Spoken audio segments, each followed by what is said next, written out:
Okay, thanks everybody for getting logged on. We'll give it another minute here before we get started.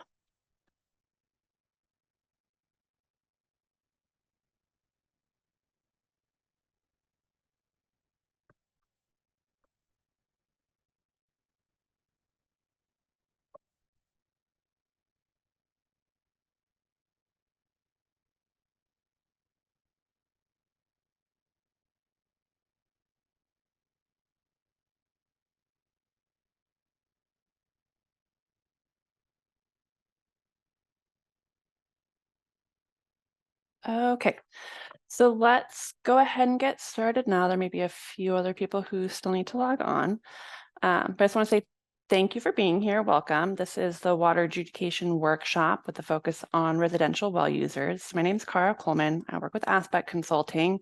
I'm going to be the primary presenter today, and then Megan Bates is my facilitator. She's also with Aspect Consulting. She'll kind of be in the background helping ensure that things run smoothly. So Aspect, our company, has been under contract with Whatcom County Public Works for about the past year or so, a little bit more, to provide adjudication, outreach, and technical assistance to water users in the area. So we've been working on developing some tools that we're going to share later today to help folks collect information, estimate their water use, figure out how to complete their court claim forms. So the agenda for today is to start with about a 15-minute presentation, sort of a high-level overview level presentation, followed by about a 30-minute tools demonstration, and then about a 15-minute Q&A period. And do also want to mention, we are going to email out a copy of the presentation afterwards. And so you'll get a copy with all of the hyperlinks so you can easily access everything that we demo today. There we go. So quickly, just wanted to kind of go over the Zoom instructions. So as you've probably figured out, you've logged on, you can see and hear the meeting. Your audio is muted for now.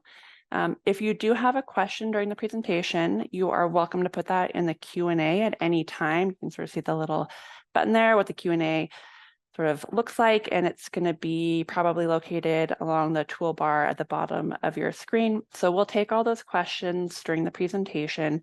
If it is a quick sort of easy thing that Megan can address in the background during the presentation, she'll respond to that. If it's something that would be a good question for the larger group to hear, then we'll save that for the end for everybody. And then also, time permitting, we may be able to do audio questions, and if we get there, if we have time, we'll ask you to raise your hand. There's a raise hand button so that you can ask, we can unmute you and you can ask your questions that way. So let's go ahead and get started. So what is an adjudication? This is at a super high level. It is a superior court process to review all water use in the case area. So in this instance, the case area is called WRIA 1, which is short for the Water Resources Inventory Area 1. It's also called the Nooksack Basin. It's named after the biggest river in the area. So the map on the right shows WRIA 1 in green. So you can see it's the Nooksack Basin, its tributaries. It also includes the Sumas River, the portion that's in the United States. It includes adjacent coastal watersheds, basically from the Canadian border south to about Samish Bay. It includes Lummi Island and Point Roberts as well. So it is most of western Whatcom County and a small portion of northern Skagit County. So an adjudication, the whole process sort of evaluates water use and clarifies who has a legal right to use water within the case area.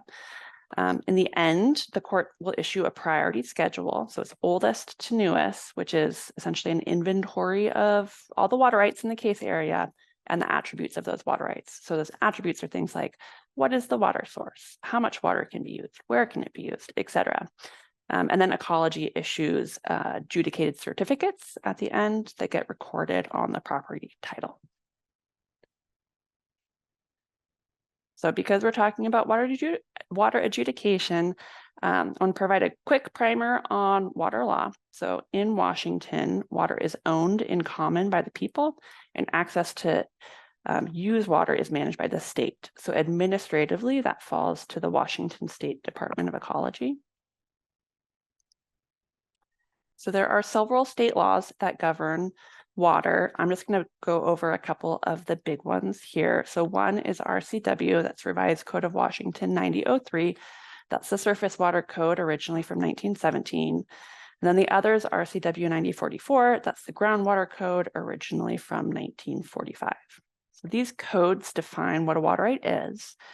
So in a nutshell, I would say a water right is a right to a beneficial use of a reasonable quantity of public water for a beneficial purpose during a certain period of time that occurs at a certain place. So I think of these as sort of the who, what, where, when, why, and how of water. So these are all of the different attributes that are associated with a water right. So who can use it, where can they use it, when can they use it, etc. There are many different types of water rights. There are what we kind of call papered water rights. So there's a piece of paper, a physical piece of paper that's associated with that water use. So these can be state issued permits or certificates. There's also statements of water right claims. Sometimes these are called pre-code claims. So these are for uses of water that existed prior to adoption of either the Surface Water Code or Groundwater Code. They're essentially an affidavit from that water user that's registered with the state saying, hey, I was here, I was using this water for this purpose prior to the codes, and it's been registered with the state. They haven't been evaluated by the state. So those are the claims, sometimes also, called RCW 9014 claims, not to be confused with the adjudication court claims. It's kind of unfortunate that the terminology is so similar there. But so those state issued permit certificates, water right claims, those are all physical pieces of paper. If you have one of those, or if you're not unsure if you have one of those and you think that there might be one associated with your property, we will talk a little bit later about how to look that up. We also have links here. I'm not going to go to them now, but some of the resources we've developed for the county sort of walks through different water right documents and points out what pieces of information is where. And then also we have a water rights glossary that goes over a lot of the terminology just to help people in understanding. So let's see, what we're going to focus today's presentation on is what's called the permit exempt uses of groundwater. So this is groundwater only. There are no permit exemptions for surface water users. This is in the law. This is RCW 9044-050. Sometimes people call this, the permit exempt uses, exempt wells, exempt groundwater. All of that generally is sort of referring to this same thing, which is what our presentation primarily focuses on today. So the permit exempt use of the groundwater applies to certain small groundwater uses. I'll get into what those uses are on the next slide. I also have small in quotation marks just because what is large or small use of water is sort of a matter of perspective. But these are generally like the smaller uses as compared to something like agriculture or industry, that kind of a thing. These wells have historically not required a water right permit from the state. So there's no piece of paper necessarily associated with it. However, these uses are still legally entitled to the same rights and protections as a state issued water right. And there's been many homes over the years now that use water under the permit exemption. Before we move on here to, oh, you know what? Let me see. I'm going to wait. I'm going to hold that for just a minute. Okay, so first I want to talk about the different uses that are allowable under the permit exemption. And in some cases for the residential exemption, there's different rules depending on when your water use was developed. So there's the original rules, which are in the groundwater code, the 9044-050. And then there's a more recent WRIA 1, so Nooksack Basin Area Rule update that was approved, I believe, in 2020. And so that modified the rules. So there's new rules, basically, that if you have a newer use after the adoption of that rule, that you have some different limitations on your domestic permit exempt use. So with that, we'll go into the details. So Under the old rule, so prior to June of 2020, the limitation for domestic use for an individual home or a group of homes was up to 5,000 gallons per day. That's a maximum limitation, not an entitlement, plus watering of lawn or garden up to 1/2 an acre. After June of 2020, so under the new rules, those limitations are a little bit different. So a single home can use up to 500 gallons per day, plus watering a lawn or garden up to 1/12 of an acre. And a group of homes can use up to 3,000 gallons per day, plus watering of a lawn or garden up to a total of 1/2 an acre. So stock water, so it's water for stock animals like, cows and sheep, has no gallon per day limitation. And then there's also an exemption for industrial purposes, which in some cases can include commercial irrigation up to 5,000 gallons per day. So here, I do want to mention exemptions can be stacked. And so I think for the folks on this call that the situation that might be relevant is that you might be using the exemption for your domestic use and for watering a lawn and garden, and maybe you also have stock, so you have horses or something. So you can claim multiple exemptions for those purposes.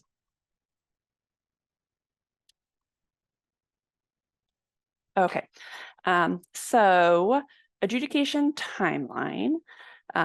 Ecology filed the case with the Superior Court in Whatcom County in May of 2024. In March of 2025, so just recently, Ecology sent out the packets to everybody, all of the potential claimants, which included the summons and the court claim forms, the instructions, and some court information. So I think most people who were on that original mailing list have received, have either received their forms, or if they were not available to receive them or pick them up, will be sort of notified via the public notice process that will occur sometime soon. So then in May of 1st of 2026, this is sort of the most important date for folks right now to be planning for. That's when your deadline is to file a court claim form. So I've got it bold, put it on your calendar, make sure you have your information, your forms completed and submitted to the court by this date. That's a pretty key deadline to not miss. So it's a little over a year from now. So hopefully people are feeling like they've got a little bit of time still yet to get stuff sorted out.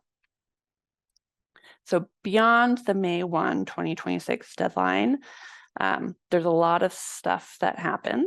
It's the timeline, I would say, is going to be sort of variable and difficult to predict. There's a lot of factors that are kind of out of everyone's control, depending on dates that are set by the court, and sort of how things progress. Things are subject to change, but there are some steps that we know are going to occur in the future because they're in the law. These are things that have to happen in the adjudication. So just to give people sort of a preview of that, what the future includes.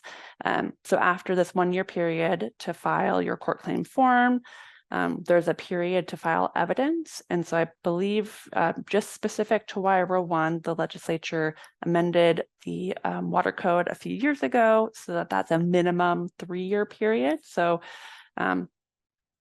if evidence does need to be submitted to the court, there will be a 3-year period to do that.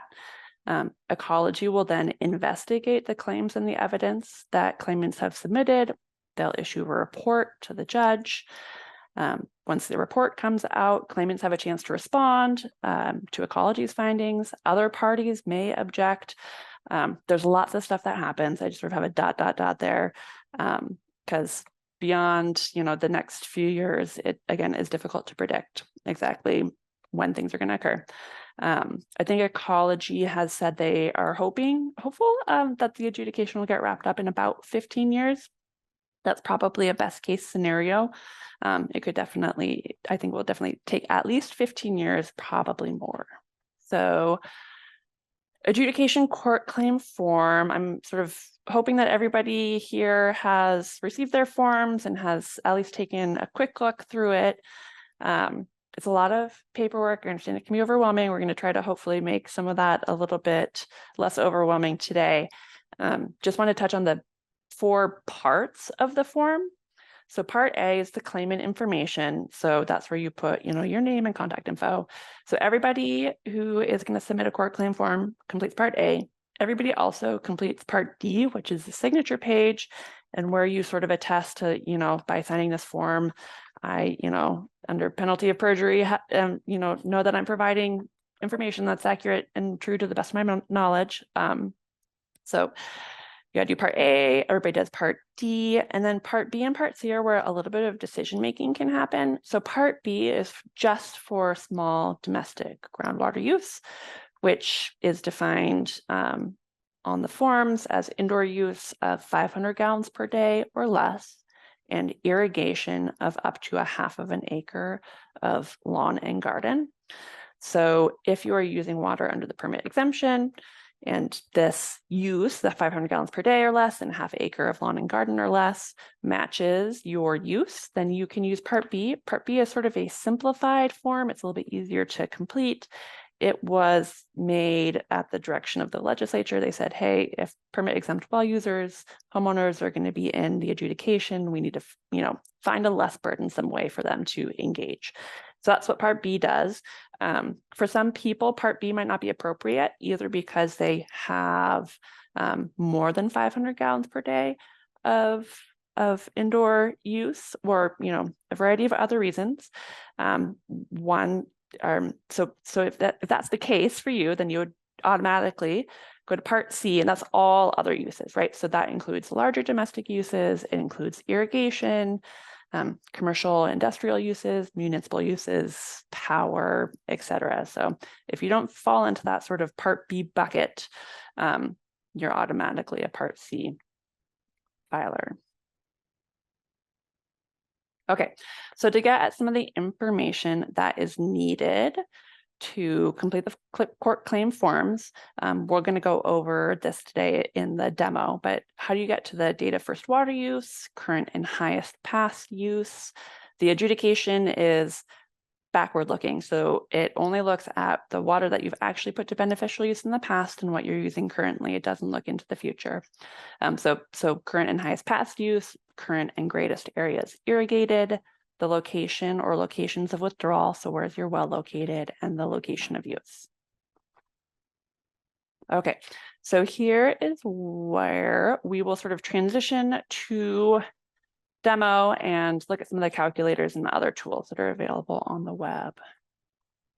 Okay, so data first use, this is really important to establish priority. Remember, at the end, the court issues a decree that has an inventory of everybody's water rights and their priority date, which is important for you to preserve whatever your earliest priority date is. So for residential uses, typically this is going to be, typically not always, but most of the time is going to be when the house was first built and or when the well was first drilled. So you can get home construction information from the county assessor databases, both for Whatcom County. Skagit County has a separate database, but you can look up your information there in a variety of ways. Before we do the demo on the databases, I just want to note that the assessor's database is just going to show currently assessed structures. So it's not going to include things like an older homestead that was on the property 100 years ago that has since, been torn down. So if there was a previous home on your property and you have that information, you're going to want to include that on your form instead of this sort of current information. So let's go ahead and test out the Whatcom County Assessor's Database first. So you can Google, Whatcom County Assessor's Database, or you can follow the link here. And then you get a splash screen, which I have read, and I'm just going to say I agree. So here is where you get to the sort of the search options. I find it easiest often to search by owner name. So just toggle down to owner name here, and then you can type in your name. I'm going to say Barry and hit the search button, and it should pull up a whole bunch of people with the name Barry in Whatcom County. So you can see there's a whole long list. I am just going to pick one that looks like it might be a good one. So over here. So I'm going to go with the second row here. To drill down into the page that has all the more detailed information about this parcel, I'm going to go all the way to the right side. There's this little magnifying glass and hit view details. Since you hit view details, it'll take a minute, but it'll pull up the information just related to your parcel. And there's lots of good stuff here. So one is you can see the parcel number GeoID.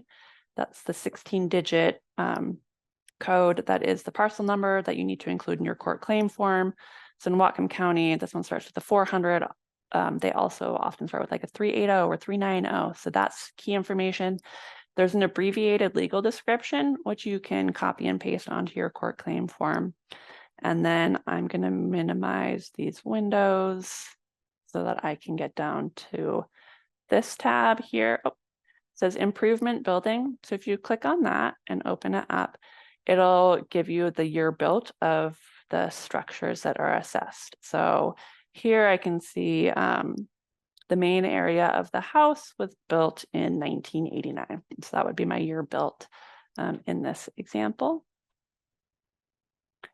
And then let's go to the Skagit County Assessor's Database. Again, it's linked here. It has all of the same types of information. It just looks a little bit different. So in this case, I'm going to search for Barry again. And I'm just going to pick a person at random. And then here you can see a lot of the same type of information. And I'm just going to scroll down. You can see there's the abbreviated legal description here. If you keep going, you can see the improvements. And so building year built here, 1972. So that's how you find that information. Another way to get at data first use is when your well was drilled. So this might be something that you know because you had that work done, or maybe a neighbor knows, or a former owner knows, or you have some other record of it. It might be possible as well that you have a well report or a well log associated with your well. Not all wells have a well report or well log because they weren't always required to be completed. They are now. So if you went out and drilled a well today, the well driller would have to complete that report and submit it to Department of Ecology, and Ecology would upload it to their database. Older wells often don't have well logs. So if you don't have one, it's not the end of the world. It's okay. It's just that if you do have one, it has really critical information on it, and you want to have a copy of that just for your records and for your court claim form.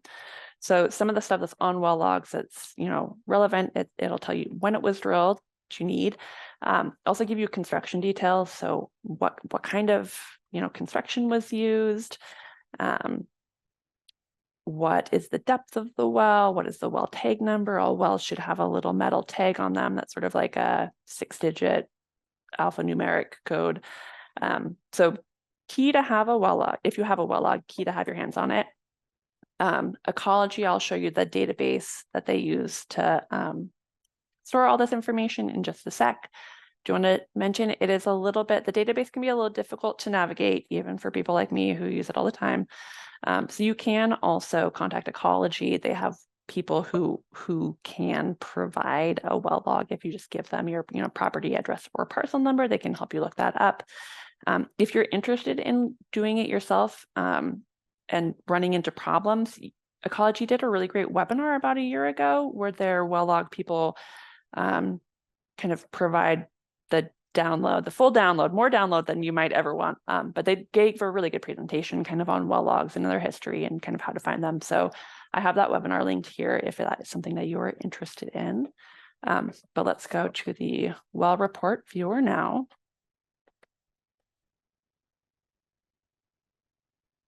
Okay, so this is the landing page. You can do a map search or a text search. I find map search easier, so we'll just start with that. So it'll pull up here. It's a statewide database, so it'll pull up the entire state. It'll take a minute to load.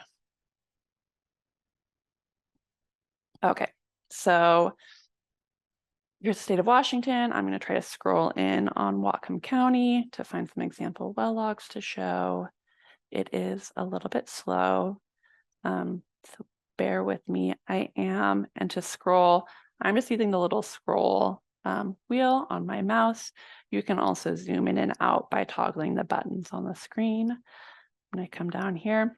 So you'll see, so there's red boxes on the screen. That's the township section range quarter of the area. So when ecology maps the well logs, they don't attach that point to the actual physical location of your well in the ground.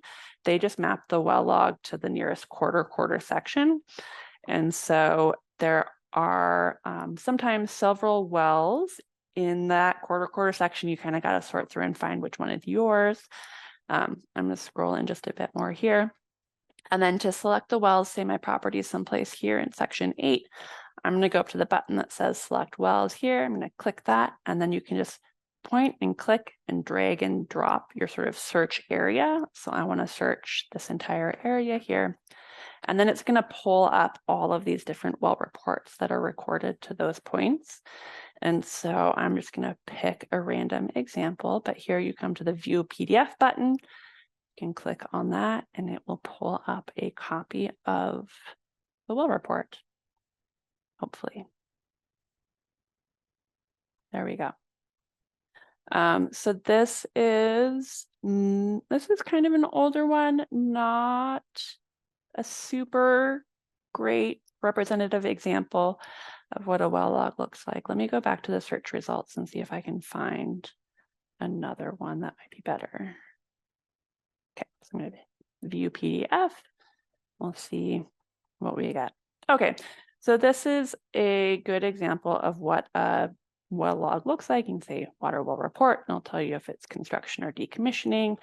It has all this detailed information that I'm not going to go into right now, but this is just what it looks like. Okay, let's see. I think that is it for well logs.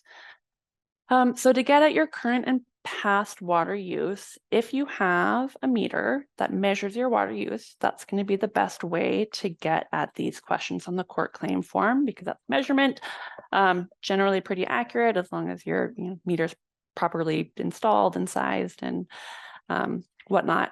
Most people don't have a meter. Not everybody's required to have a meter. And so if you're not required to have one, you usually don't install one. They're not cheap. And so you're not required. Meter data, I just want to say, be clear, meter data is not required to complete your court claim form. If you have it, great, go ahead and use that. If not, you can also estimate your water use.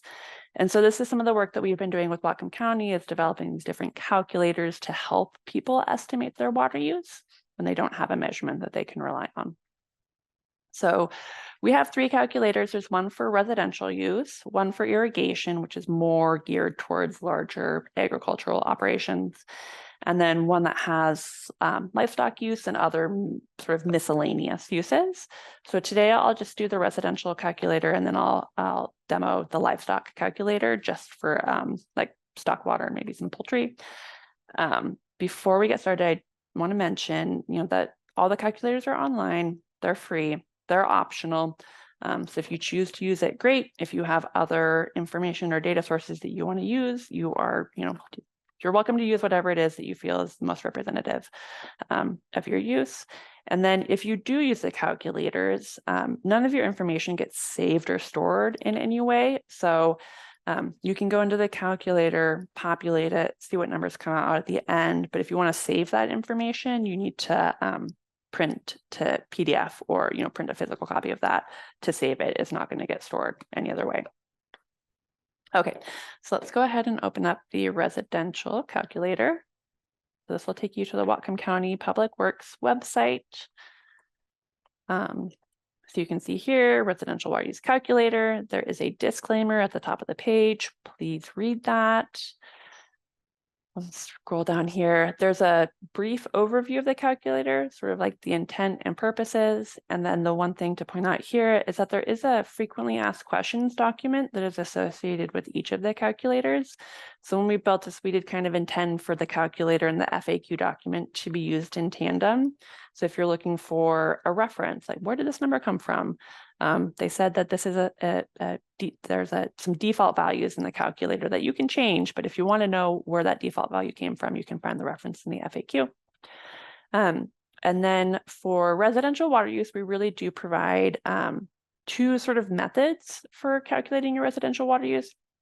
One is just a simple per capita method. So this is based on state guidance that 60 gallons per day per person is average for residential water use in our area. So you don't really need our calculator to calculate this. It's just if you have 4 people in your home times 60 gallons per person per day, 240 gallons per person or per household per day would be what you would get out of that. Our calculator does the calculation at the back end to turn that gallon per day estimate into an annual estimate. So water rights are sometimes measured in acre feet per year, which I know is not a very intuitive or common thing for people outside of the water rights world. But the adjudication court claim form does ask for stuff in acre feet per year. So what that is that's the volume of water that would take to cover 1 acre with 1 foot of water. So it's pretty close to 325,000 gallons per day. So the calculator will take your, say 240 gallons per day times 365 days and do the conversion over to acre feet per year if you need help with that. And then the more detailed method we developed in response to feedback from county residents. Some people were just really uncomfortable with the 60 gallons per person per day, saying, maybe my water use is much higher than that. We have, specific uses that I think that that's not going to be representative. And so we develop this more detailed water use calculator so you can put in, number of showers and number of baths and number of loads of laundry and dishes and all that kind of stuff to kind of hone in on what your water use is. And so you're not required to use this. And I just got to get ahead of the questions. People are going to say, who wants to know how many times I flush my toilet every day? Nobody wants to know that. It is just a tool for you to kind of better understand your use. And so we will go ahead and do a couple examples real quick. So the first question here required how many people are in your household. That's the basis for a lot of the calculations. So I'm going to say 4.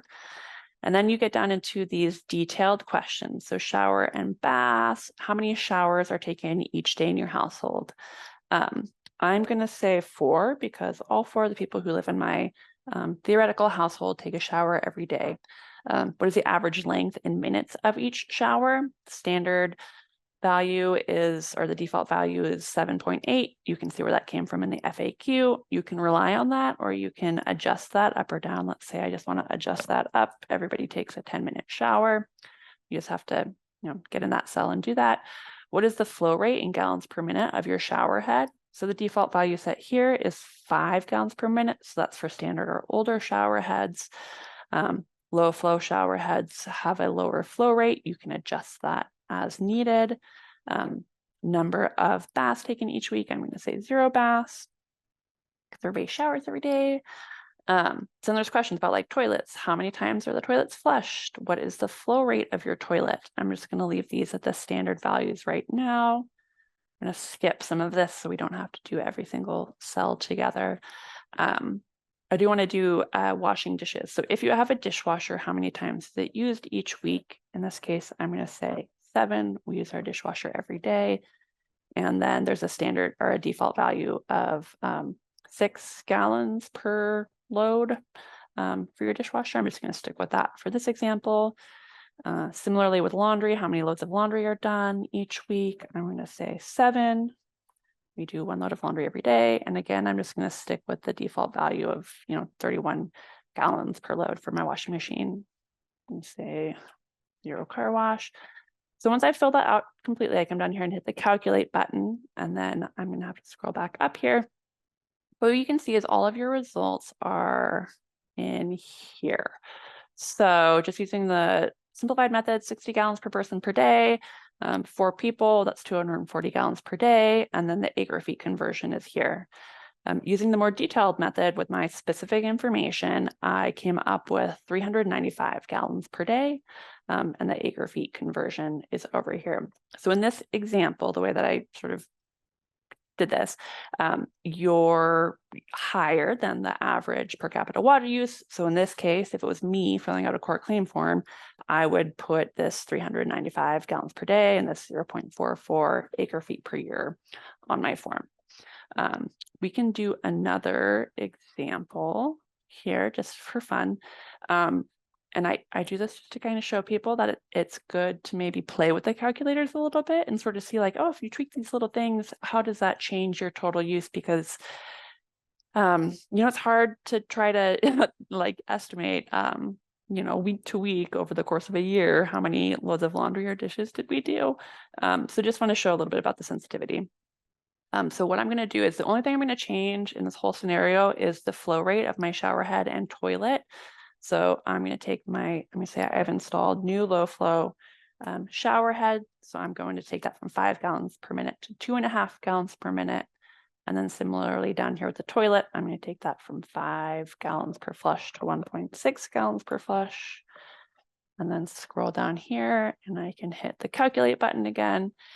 And now you can see that dropped my daily water use to 227 gallons.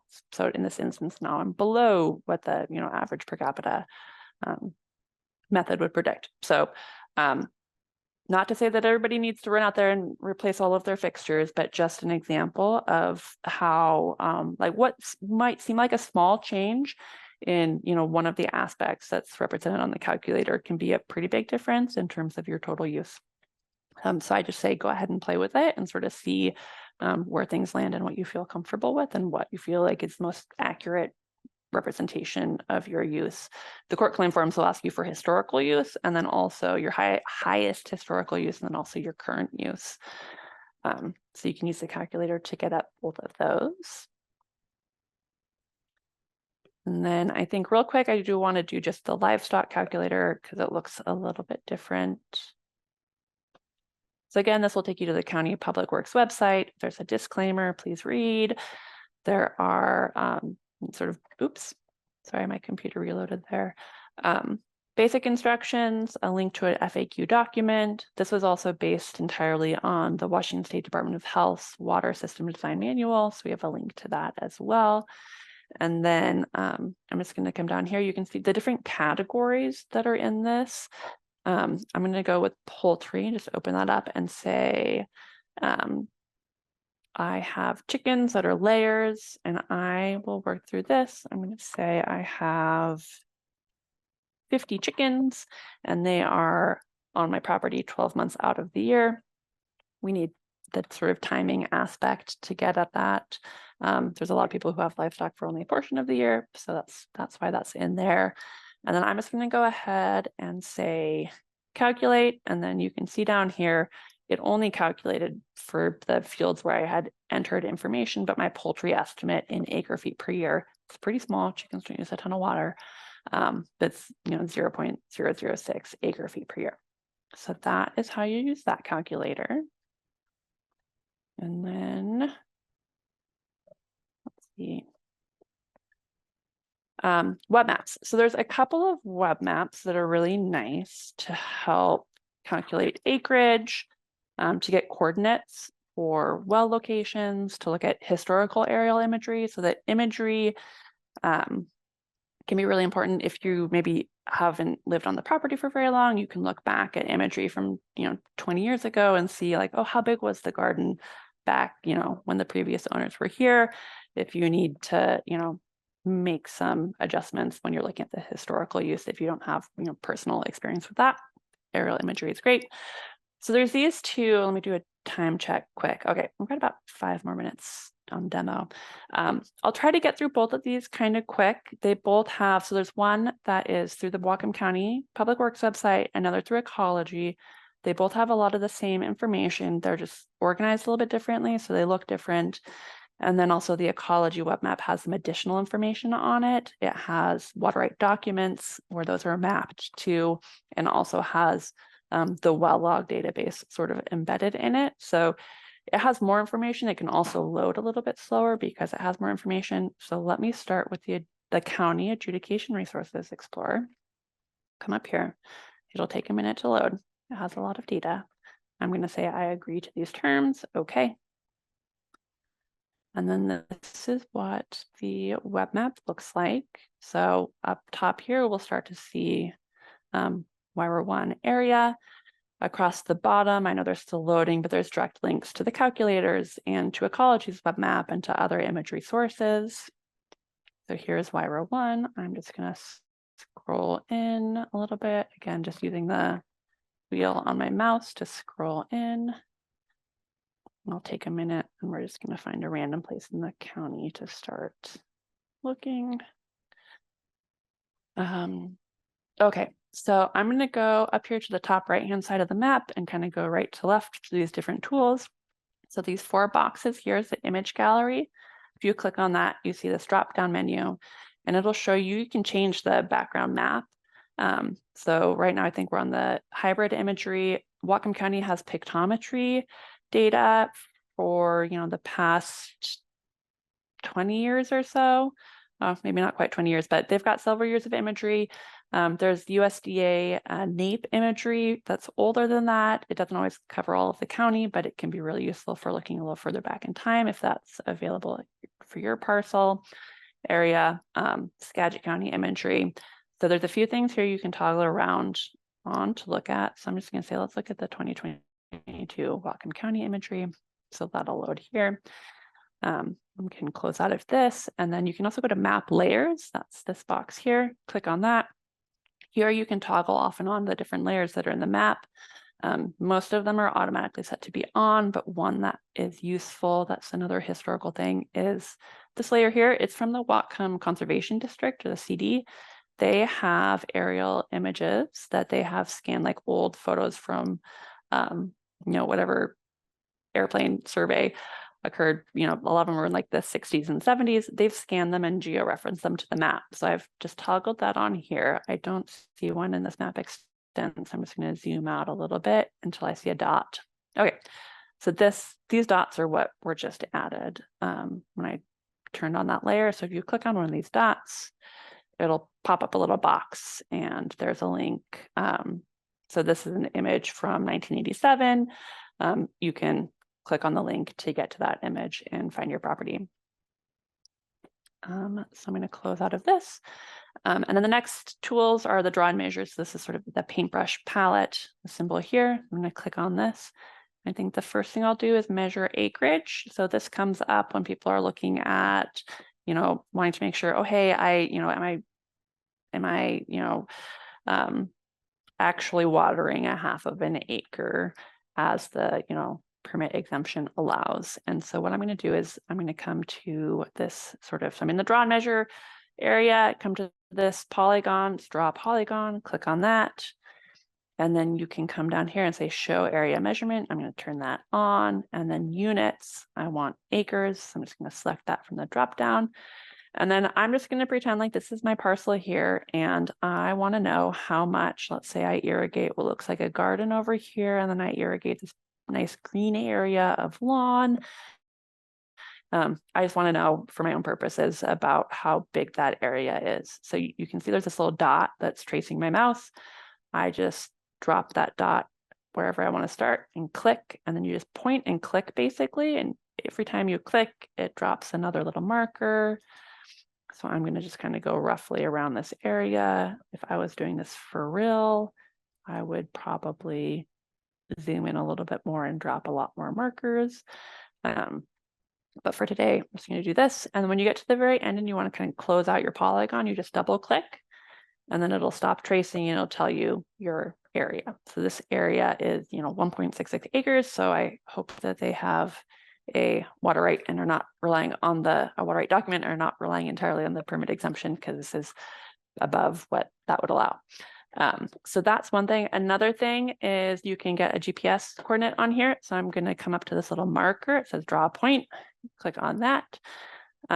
And then you come down here to show location measurement, turn that on, and then the units are default to decimal degrees, which is what we want to use. And then you can sort of see I've got another little dot here, and I'm going to pretend like maybe this is my well house over here.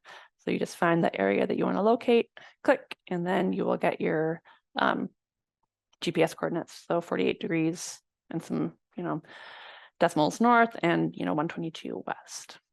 So I think that is all that I want to demo on this map. Let's jump. I'm just going to do real quick the Nooksack adjudication map that Ecology has. They just updated this recently. It's much more user-friendly now. It's a really nice tool. So here again, I'm just going to accept their terms and conditions. And it'll take a minute to load. So while it's loading, I'm going to go through some of the tools. So you can search water rights. You can search, by water right document. You can search by person or organization name. This will get zoomed in here. This is one of those things where if you have a water right document, this is a place to come. All those different greens and blues and yellows are different places of use that are mapped from water right documents. We're not going to be too worried about that today. I'm just going to come to it. I also have to try to relearn this tool every time I use it. Okay, so if you come to tools here and then go down to other, you can get to the measure area tool, and you can do the same thing that I did in that last map where you sort of drag and drop points and calculate an area. I'm not going to do that right now because we are running a little short on time. You can also, if you can kind of see at the bottom left hand of the screen, there's a lat long there. So there's map is set up. So just wherever your mouse is pointing, it will give you the lat long. So you can just copy and paste that into your court claim form. If you, hover over your well with your pointer, you can get that. So that's sort of the stuff at the top left. If you come to the top right, there's some more tools. One is map layers. And I just want to point out, you can turn on the well report sort of database layer and get that same information that we looked up earlier. They also have a sort of a different set of aerial images. So you can do that. And I think that is all that I'm going to demo in this right now, so that we have a little bit of time for questions. Before we do questions, I just want to put in a plug for a few upcoming events and newsletters. So one is that Ecology is doing an open house for homes on a well in late May. There's one in Ferndale, one in Linden. They're evening events. They're going to be open house style, so you can just kind of show up, and then there's going to be 10 tables with either Ecology staff or county staff or Aspect staff will be there to help people. I think the court is going to have some staff there. And then the libraries, because libraries can, be a place where you can get Wi-Fi if you don't have good Wi-Fi at your home and you want to e-file. There's going to be all sorts of support and people there prepared to help. So definitely want to put out a plug for those. If you think that'd be useful for you or for a neighbor, please spread the word. Another upcoming event is that Ecology does an annual adjudication webinar, sort of like the current, what's coming up, what have we done, sort of annual update. That's in June. And if you're not able to make it during the live webinar, they always record everything and post it to the web afterwards. So you can see that whenever it's convenient for you. And then there's two newsletters. One is Ecology's Let's Talk About Adjudication newsletter. That's monthly. It's really nice. It kind of has sort of the latest updates. What are they doing? What are they planning next? Really nice piece of this newsletter is some frequently asked questions. So they'll kind of, if they're getting a lot of questions, they will put out a note in the newsletter to reach people. So that can be nice. The court is also setting up a newsletter. I don't believe they've started actually producing the newsletter yet, but if you want to sign up for it for when it is available, you can do that here. And then I really want to mention too, Ecology has really staffed up over the past year. So they have staff now sitting at the Bellingham Field office who are ready to answer questions for people. So you can call them and leave a message and they'll call you back. I think it's a pretty short turnaround time, like a day or two. or you can email and talk and, communicate with them that way. But they do have, I know there's some people who are sort of reluctant to reach out to Ecology because Ecology is the opposing party in the adjudication.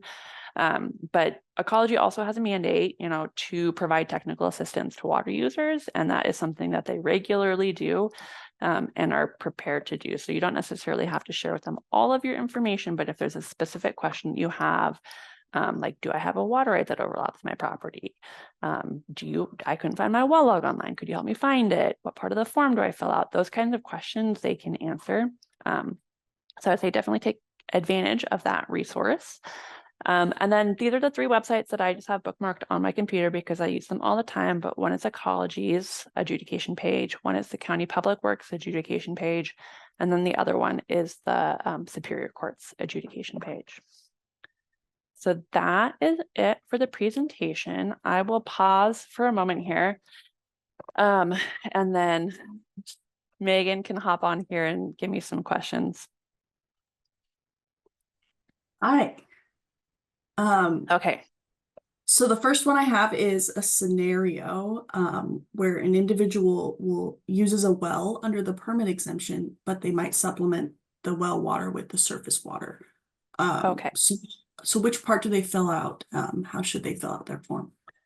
So if you're using the permit exemption, you could be either Part A or Part B, depending on your level of use and your preference. So if you use the 500 gallons per day or less, and you irrigate a half of an acre of lawn or garden or less, you can opt into the Part B. The Part B is shorter, it's a little bit simpler, so you can use that. You can also do Part C for the residential uses if you're above those limits or just want to use the Part C form.